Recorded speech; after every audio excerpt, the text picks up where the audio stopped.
And how do you feel now that, I guess I don't know how to put it, he's not returning your call on this issue that you know so much about?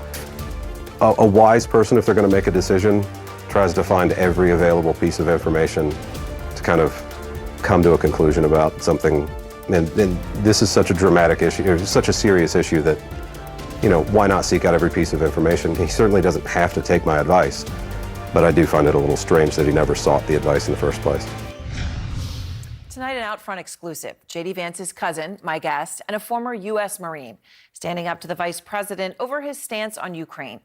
Nate Vance is a Texas native. He fought on the front lines in Ukraine for nearly 3 years as part of the elite Da Vinci Wolves Battalion, seeing some of the war's bloodiest, most horrific battles all the way from 2022 until just this January. This video shows him in a trench as Russian artillery rounds were raining down on him and his battalion. These images show the two cousins back in the day vacationing together. Through the years, Nate and JD share grandparents. JD's mother and Nate's father are siblings. And Nate Vance is out front now. Nate, I really appreciate your talking, and I want to get to exactly why you're speaking out, because I know you do so after careful consideration. So, Nate, I know you call yourself a Republican-leaning independent. I know you've been supportive at times of the Trump administration. But on this issue of Ukraine, where you have put so much of your life over these past few years, you think your cousin is misguided. How come? Excuse me. Well, I think my experience in Ukraine has given me a unique perspective that most Americans don't have. There are certainly cultural differences both between the Ukrainians and Americans and the Russians. And I think if you try to deal with Russia through an American lens, it will come back to bite you. They don't necessarily think like we think. And I'm talking about their political class. I've personally witnessed them shooting their own troops on enough occasions that it wasn't just an isolated incident. It's happened quite a bit. Enough to the point where you could consider it to be policy if troops are retreating. So these people, as a policy, will eat their own.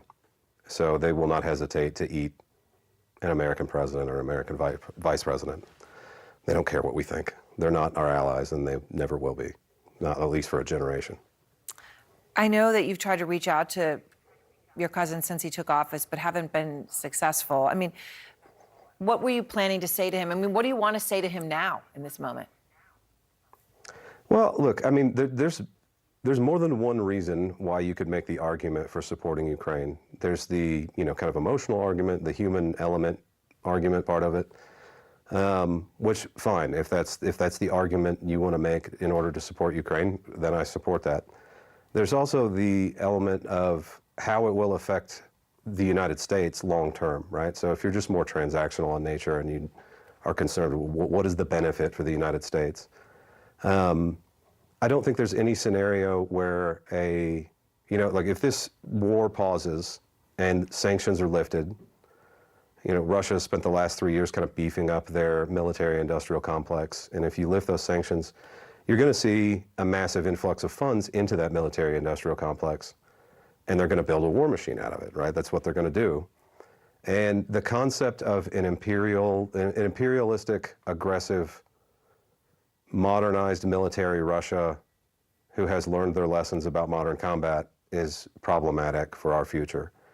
And if the Russians are given significant concessions in this ceasefire, they will spin that as a victory of sorts. But their view is they're not done. So to them, it's just a chance to regroup, build up and modernize, and they'll come back. And when they do come back, they'll be more of a problem than they are now. Right now, they're at the weakest they will ever be. As soon as the ceasefire starts, they will immediately start to get stronger and continue to get stronger every day thereafter. So the way this ends is important. In that context, obviously, I think I'm thinking of the moment when your cousin, Vice President Vance, publicly reprimanded Ukraine's president, right? It's an unforgettable moment in the Oval Office when your cousin's sitting on the couch and Zelensky is next to Trump sitting in those chairs. Let me just play it. Mm-hmm. I think it's disrespectful for you to come into the Oval Office and try to litigate this in front of the American media. You should be thanking the president for trying to bring an end to this conflict. J.D. Vance was seen as widely seen as the instigator, in that moment, right? When he got it, you should show appreciation, and he was angry. Yeah. You obviously have known him his whole life. Did it surprise you, the way he acted in that moment?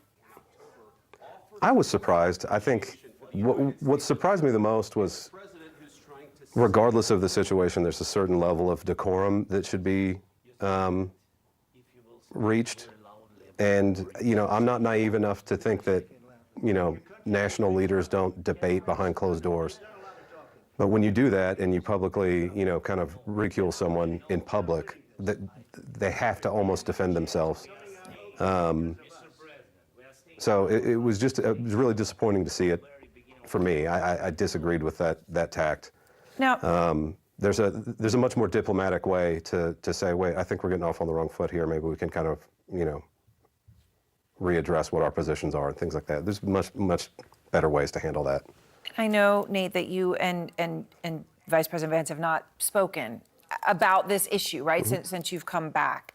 But I know you've reached out to him. I'm curious. You did share some photos of the two of you growing up at his grandmother's house. He's in the Superman shirt there on the tractor.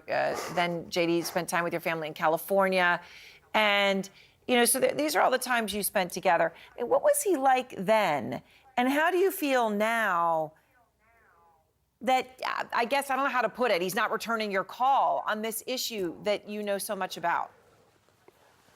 Well, I can't, in all fairness to JD, say that he received that message and then ignored it. I can't. Yeah. I can't do that because I don't know that he got it.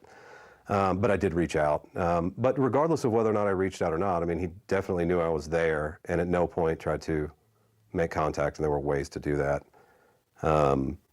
So when, if a wise person, if they're going to make a decision, tries to find every available piece of information to kind of come to a conclusion about something, and this is such a dramatic issue, or such a serious issue that, why not seek out every piece of information? He certainly doesn't have to take my advice, but I do find it a little strange that he never sought the advice in the first place. Well, Nate, we really appreciate your taking the time. Again, as I said to everybody, I know you did this after careful consideration, but we appreciate it and thank you. No, I appreciate it too. Thank you.